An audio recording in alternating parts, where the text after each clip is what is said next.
Cignal Ultra versus Omega Esports. Welcome to the land of Dawn. For those of you who are lactose intolerant, I bid you a fair warning. This game is going to get real cheesy. Hey. All right? You have the Diggy, you have the Estes. On the other side, you have the Rafaela, and it's going to be... Hold up. Oh, keep your eyes on the early game. This is an interesting switch-up. Look, Kekedat is playing the Lunox in mid, while Rafaela on Imba DJ is still there. I think it's a switch-up. They pulled a double switch on us. He's just providing vision so far, and the laning predictions are going to go crazy. And even the roles. It's a jungle Tams. I know. It's a jungle Tams. This is absolutely not what you expected. Will this work, though? This is the first time I orange buff on the FAMs as well. Yeah, you can solid bite. It's a solid bite. So the early game is going to be great for Cignal Ultra, for sure. Especially with the moment that you get Lunox Brilliance, when you get the Chaos Darkening, it's going to go crazy. They got some crazy magic damage on their side, not to mention the burn damage from the FAMs. Yeah, I don't know, man. Again, we did say this was going to be an interesting matchup, and that might have been an understatement. Looking at the laning here, nothing too crazy on the side of Omega.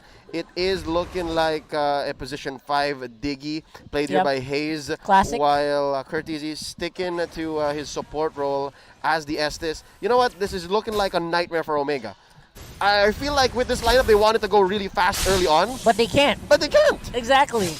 There's just no way that you can, except for maybe Rhea farming up faster than going for the mid lane and trying to force a fight. But Cignal Ultra, they cannot go near because of the sustain that Omega has around that area. Yep. So again, the way that they played that draft, and then as soon as you loaded in, that's the only time you're like, huh, it was so different from what we expected. You can't predict this. Yep, that may have been the case here. Kekedat going down though.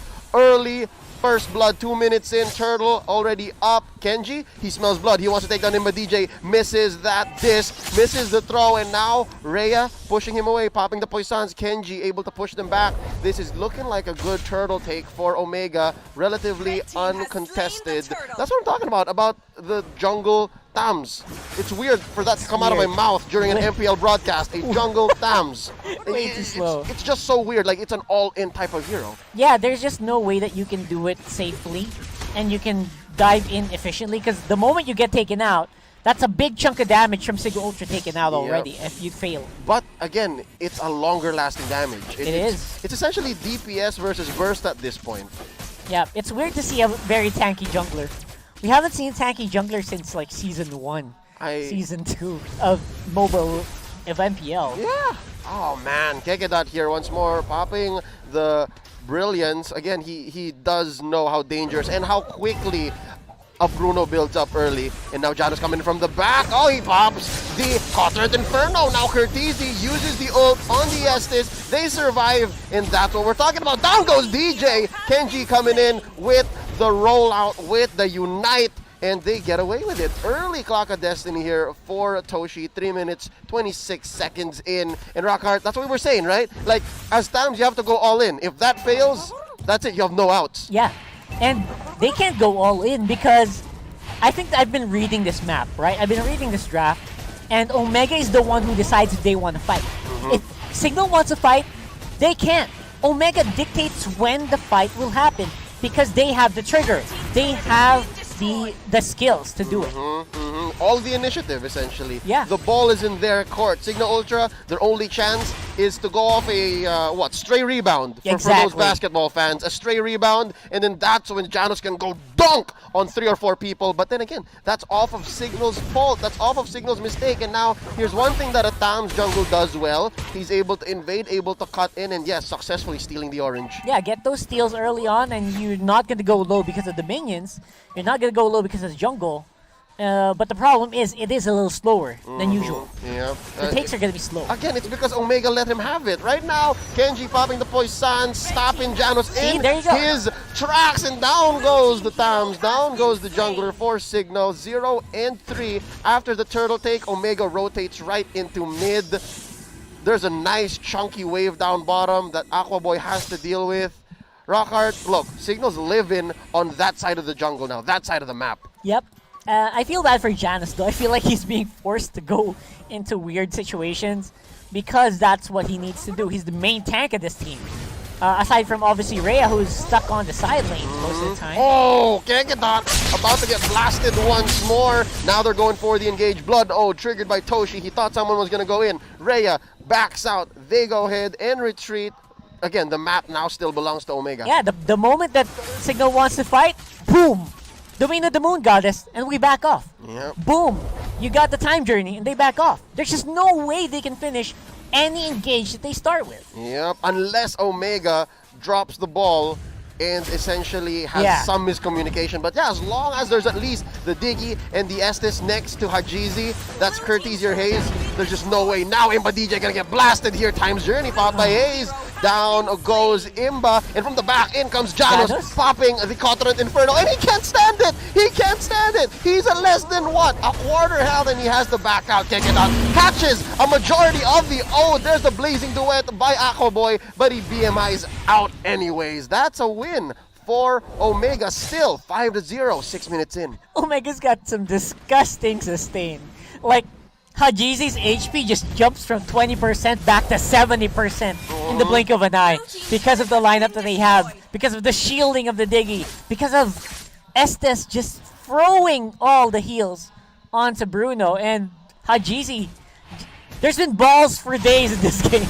Balls for days. Balls of cheese. Balls of cheese all the way. Queso de bola is what it's called over here. Queso de bola. Real quick, they're going to go for the last hurdle of the game. Yep. As you can see, Cignal Ultra having difficulty maintaining map control as well, even in team fights. Look at this, 4,000 gold lead for the side of Omega.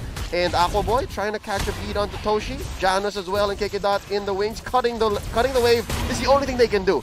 They can't pick fights, so they're just going to look for windows of opportunity to farm and to stop the bleeding. That's going to be the last hurdle taken by Omega, and they're going to go for this push in mid. That's going to be the Electro Final Blow already used up. Rhea looking low. Oh, no. Oh, man. Sacrifice his whole ultimate and his HP just to repel one wave. Imagine if there were more. Imagine if there were heroes from Omega who were standing by and waiting for him. Yeah. I feel bad, man.